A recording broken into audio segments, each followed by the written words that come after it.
김지훈, 문광호 기자 생후 16개월의 입양 아동이 양부모 학대로 사망한 정인이 사건의 재발을 막기 위한 법안이 8일 국회를 통과했다.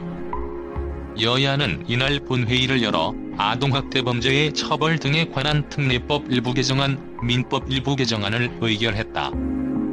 아동학대 처벌 특례법 개정안은 채석 266명 중 찬성 264명, 반대 0명, 기권 2명으로 가결됐다.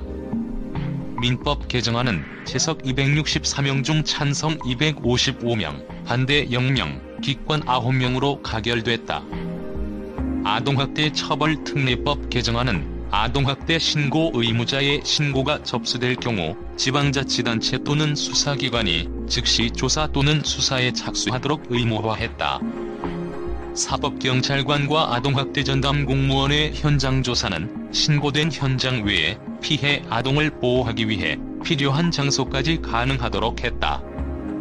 아동학대 행위자와 피해 아동은 분리조사에 거짓 진술이나 회유 등을 원천 차단하고 학대 행위자의 출석, 진술, 자료 제출 위반을 제재할 수 있도록 했다.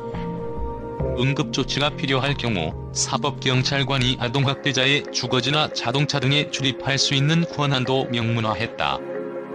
응급조치기간 상한인 72시간 내에 공휴일이나 토요일이 포함될 경우 피해 아동 보호를 위해 필요하다고 인정되면 최대 48시간까지 그 기간을 연장할 수 있도록 했다.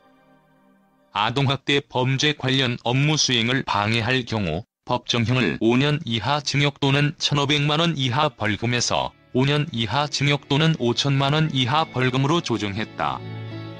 아동학대 처벌 특례법 개정안에서 아동학대 사건 대응 절차를 개선, 보완함으로써 수사 사각지대를 해소하고 아동학대 범죄를 예방하며 피해 아동 보호를 강화할 수 있을 거라는 기대다.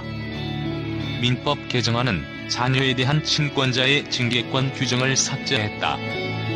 이는 현행 징계권 규정이 아동학대 가해자의 항변 사유로 사용되는 등 아동학대를 정당화하는 데 악용될 소지가 있다는 지적에 따른 조치다.